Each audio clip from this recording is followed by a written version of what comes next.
Olá, irmãos e irmãs, muito bem-vindos a mais um momento de meditação do Santo Evangelho com o Padre Luciano de Almeida. Hoje, terça-feira, dia 30 de julho, 17ª semana do Tempo Comum.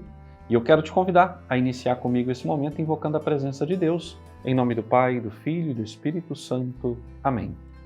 Agora, uma vez na presença do Senhor, vamos tomar em mãos a palavra, que está no Evangelho de Mateus, capítulo 13, versículos de 36 a 43. Naquele tempo, Jesus deixou as multidões e foi para casa. Seus discípulos aproximaram-se dele e disseram: "Explica-nos a parábola do joio." Jesus respondeu: "Aquele que semeia a boa semente é o Filho do Homem. O campo é o mundo. A boa semente são os que pertencem ao reino. O joio são os que pertencem ao maligno. O inimigo que semeou o joio é o diabo. A colheita é o fim dos tempos, e os ceifadores são os anjos. Como o joio é recolhido e queimado ao fogo, assim também acontecerá no fim dos tempos. O Filho do Homem enviará seus anjos e eles retirarão do seu reino todos os que fazem outros pecar e os que praticam o mal, e depois os lançarão na fornalha de fogo. Ali haverá choro e ranger de dentes. Então os justos brilharão como o sol no reino do seu Pai. Quem tem ouvidos, ouça."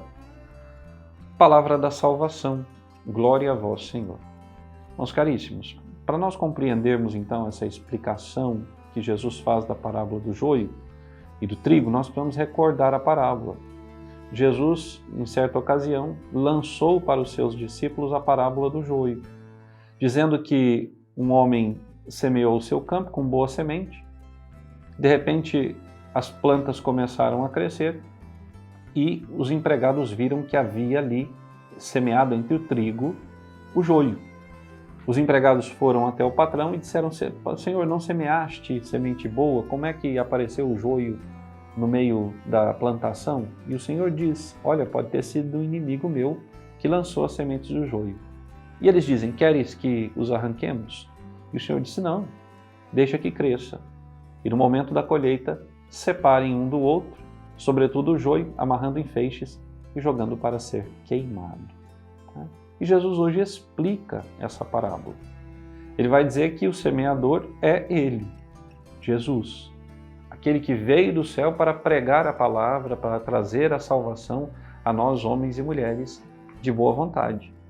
É Ele, o Filho de Deus, o próprio Deus presente no meio de nós, encarnado, ou seja, tomando a forma de homem.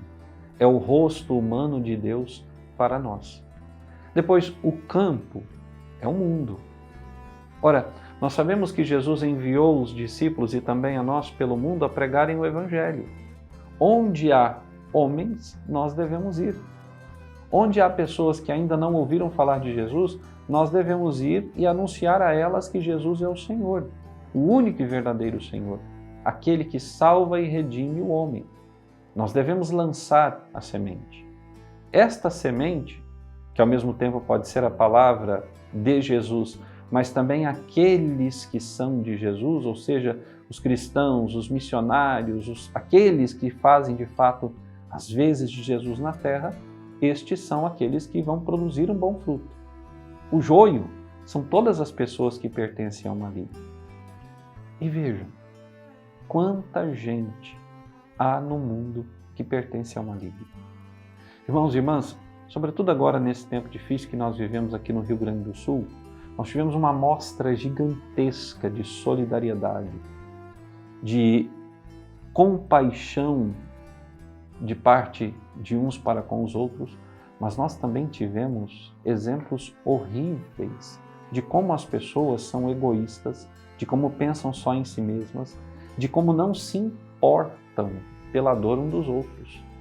Homens roubando, assaltando embarcações, invadindo as casas que estavam alagadas, roubando os pertences das pessoas que ainda estavam ali, matando.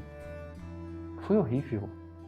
Só quem esteve aqui para saber de fato a dura realidade daquilo que nos aconteceu. E se nós vamos olhar o mundo ao nosso redor, não é diferente. Se fôssemos fazer uma proporção entre bons e maus, Olha, sinceramente, sem pessimismo, eu diria que nós estamos 40 a 60. 40% de pessoas boas, 60% de pessoas ruins. Porque o que você vê nas redes sociais? Ódio. O que você vê nas ruas? Ódio. O que você vê nos trabalhos? Ódio. Parece que o mundo perdeu a noção do bem. Parece que as pessoas não querem mais ser boas, honestas, afáveis, tranquilas. Parece que não querem mais. Tudo é motivo para guerra. Tudo é motivo para discórdia. Se fala tanto em pluralidade de ideias, em pluralidade de pensamentos, mas basta que uma pessoa contradiga o pensamento do outro, pronto, a guerra está armada. Ora, esse é o joio. O joio, até começar a produzir frutos, ele é idêntico ao trigo.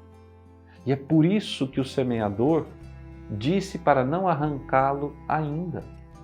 Esse não arrancá-lo ainda, esperar que produza seu fruto, nos recorda a paciência de Deus.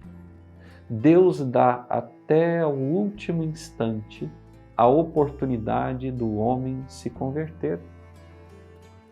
Quantas vezes Deus não deve ter chorado diante das nossas infidelidades?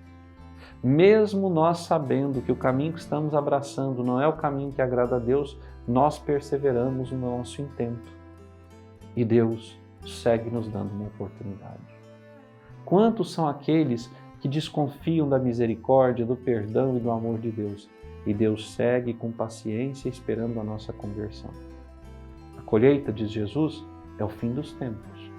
No fim dos tempos, o joio já granado, já com seus grãos, o joio produzirá uma linda fogueira, enquanto o trigo produzirá suculentos e saborosos pães. O joio será queimado, o trigo será moído e assado. Ora, assim deve ser a nossa vida. Nós todos estamos em processo de conversão. Todos somos chamados ao arrependimento e à mudança de vida, mas nem todos querem. Mas Deus ainda segue pacientemente esperando o dia final. Quando será o dia final, nós não sabemos, nem Jesus sabe, mas vai acontecer. A escatologia da igreja nos diz isso. O Senhor virá do mesmo modo como foi, e virá para julgar o céu e a terra. E naquele dia separará os cabritos das ovelhas, os maus dos bons, os injustos dos justos. Nós vamos estar de qual lado? Para que nós estejamos do lado correto, nós precisamos desde hoje tomarmos uma decisão. Senhor, eu não quero ser joio, quero ser trigo. Limpa na minha vida tudo aquilo que me assemelha ao joio, para que eu produza muitos frutos, para que eu produza muita vida na minha vida e na vida dos meus irmãos e irmãs. E agora, receba a bênção final. O Senhor esteja convosco. Por intercessão da bem-aventurada Virgem Maria, de São José, seu esposo, e São Miguel Arcanjo, desça sobre vós, vossa família, vosso trabalho, sobre todas as vossas necessidades materiais e espirituais, e permaneça para sempre a bênção de Deus Todo-Poderoso, Pai, Filho e Espírito Santo. Amém. Até amanhã.